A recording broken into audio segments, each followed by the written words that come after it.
sache que notre décision de ne pas aller aux élections du 9 février est vraiment fondée sur la déclaration que je viens de faire. Mais l'actualité et les conditions dans lesquelles se prépare ce scrutin montrent que même si nous avions décidé d'y aller, il y a de bonnes raisons et toutes les raisons pour qu'un parti qui est vraiment dans le combat politique pour le changement dans ce pays n'y aille pas.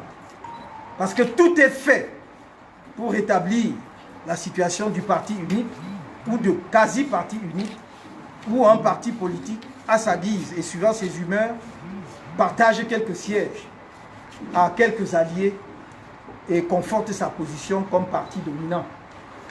Car je voudrais maintenant vous indiquer quelques raisons juridiques et pratiques pour lesquelles le MRC appelle les électeurs camerounais à ne pas aller voter le 9 février 2020 et à rester chez eux. J'allais oublier cela. C'est important pour qu'on comprenne tout le sens de notre décision.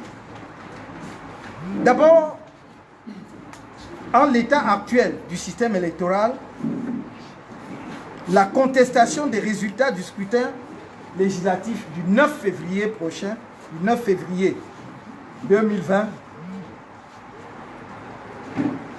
est impossible. Donc, vous ne pouvez pas, même si vous allez et que quelqu'un fraude ou même quelqu'un qui n'aurait jamais dû être candidat gagne, ou que vous gagnez et qu'on détourne les résultats, vous ne pourrez pas contester l'élection d'un député. Donc le régime est déjà sûr dès le départ que ces députés, une fois déclarés, en tout cas au niveau déjà local, qui sont élus, ils sont députés. Pourquoi? Parce que la loi numéro 2004/004, avril 2004, portant organisation et fonctionnement du Conseil constitutionnel, 9 dispose, retenez bien, article 49 de la loi de 2004, dispose, je cite, sous peine d'irrecevabilité, la requête doit contenir les noms, prénoms, qualité et adresse du requérant, ainsi que le nom de l'élu, soulignez bien, le nom de l'élu ou des élus dont l'élection est contestée. Elle doit en outre être motivée et comporter un exposé sommaire des moyens de fait et de droit qui la fondent. Le requérant doit annexer à la requête les pièces produites au soutien de ces moyens. Fin de citation. Donc votre requête, c'est ça qui est important, doit mentionner le nom de l'élu ou des élus dont vous contestez l'élection. Or, le contentieux de l'élection des députés à l'Assemblée nationale a lieu avant la proclamation des résultats. Par conséquent, faute de pouvoir avoir la proclamation des résultats du scrutin, le nom ou les noms des élus, aucun requérant ne verra sa requête en contestation être reçue par le Conseil constitutionnel. Aujourd'hui, par le passé, lorsque la proclamation des résultats des élections des députés à l'Assemblée nationale était du ressort des commissions départementales de supervision des votes, cet article 49 faisait sens, car tout requérant, au moment de la saisine du Conseil, avait déjà connaissance des résultats. Aujourd'hui, c'est le même Conseil constitutionnel qui connaît du contentieux post-électoral qui, après, proclamera les résultats. C'est-à-dire que le Conseil constitutionnel que vous saisissez pour contester l'élection ou la régularité de l'élection d'un député n'a pas encore donné les résultats. Mais c'est lui qui donnera les résultats après. Donc il ne peut pas recevoir votre requête. C'est sur la base de cette disposition de l'article 49 que la Cour suprême, statuant comme Conseil constitutionnel, avait déclaré l'irrecevabilité de tous les recours en contestation des résultats des élections législatives de 2013, en dépit de solides plaidoiries des avocats des partis politiques requérants. La loi n'ayant pas changé, on voit mal comment le Conseil constitutionnel pourra renverser sa propre jurisprudence. Ce d'autant plus que l'actuel président siégeait à la Cour suprême au moment du contentieux électoral de 2013, où il joua un rôle très actif. Les mêmes causes produiront donc. Je vous rappelle qu'en 2013, nous avons produit toutes les preuves. Nous sommes arrivés à la Cour suprême avec des valises de procès-verbaux, avec des tonnes de constats d'huissier sur les fautes fraudes. La Cour suprême nous a dit irrecevable. Sur la base de l'article 49. Est-ce qu'on a abrogé l'article 49? Donc les mêmes causes produiront les mêmes effets. Peuple du droit. Donc voilà le premier.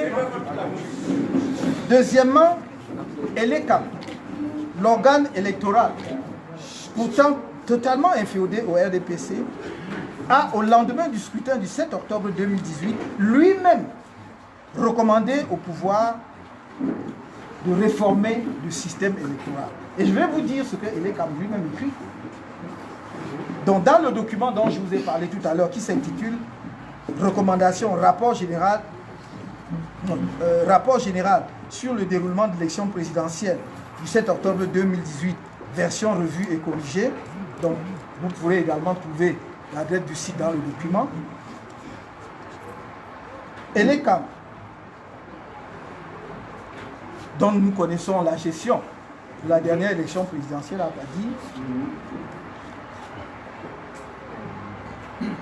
dit ceci.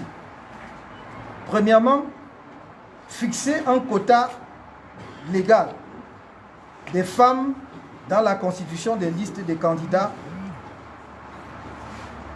un quota également pour les personnes handicapées. Et il propose 35% de femmes, 10% des personnes handicapées et 2% des minorités. Voilà les propositions de l'ELECAM. Deuxièmement, réguler l'intervention des autorités administratives au sein des commissions locales de vote.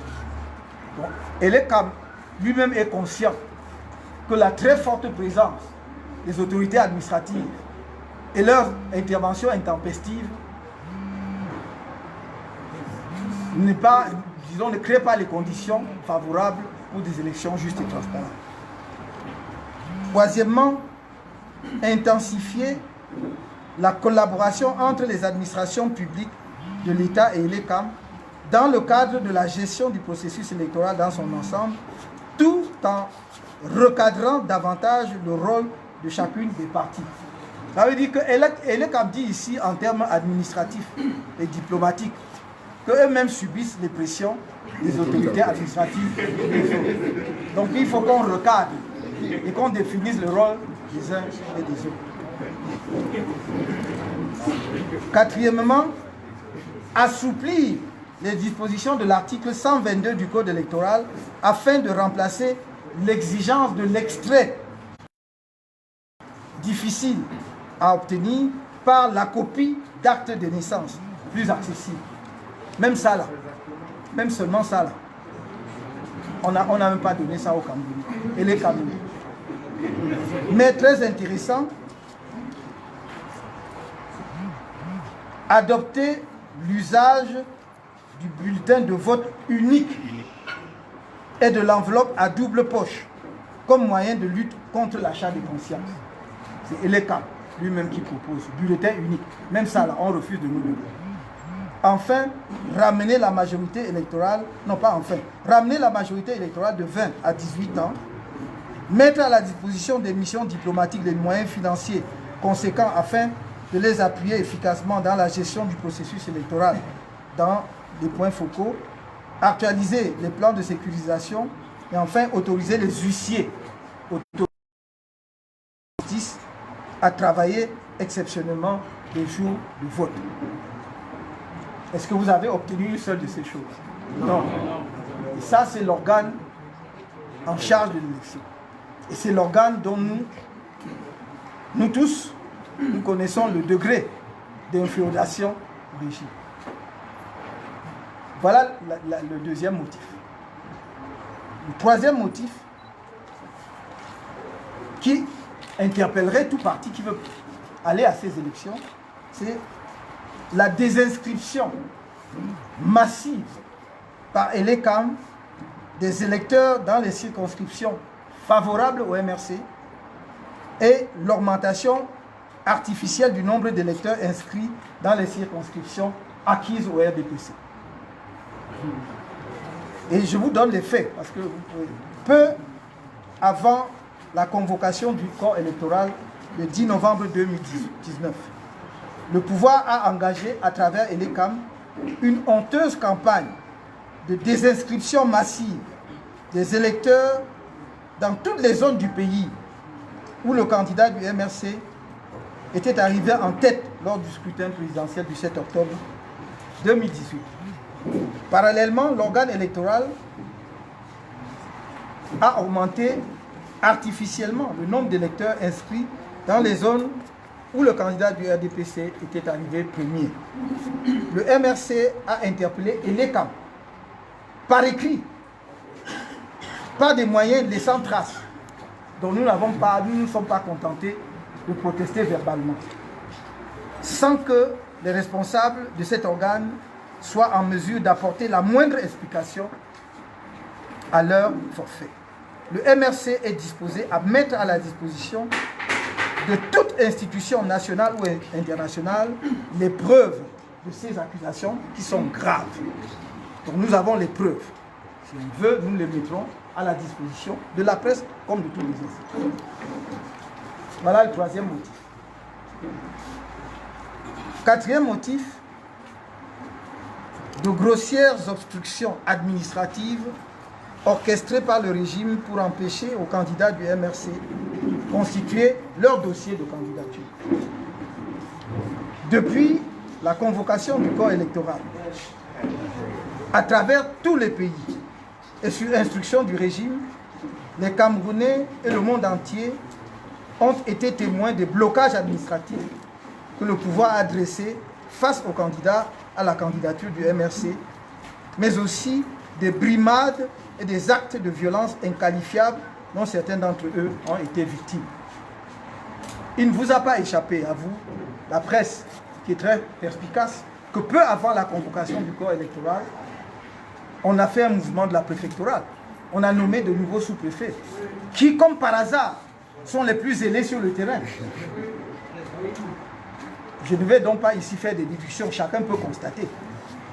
Donc, manifestement, ils ont reçu donc des consignes et les appliquent comme ils peuvent.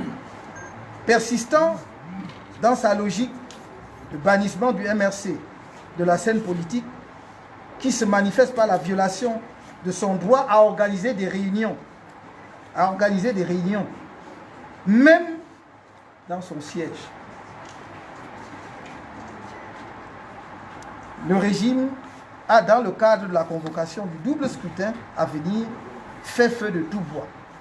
Rien, mais absolument rien n'a été épargné aux militants de notre parti. Bastonnade par l'autorité administrative. C'est le cas du sous-préfet de Kekem, dans le Honka. Donc je donne des faits.